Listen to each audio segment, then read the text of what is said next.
sisimulan kapag ba binitawan, makakalimutan. Sana naman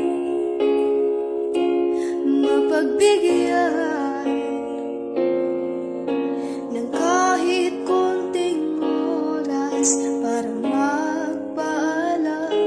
Sana maintindihan.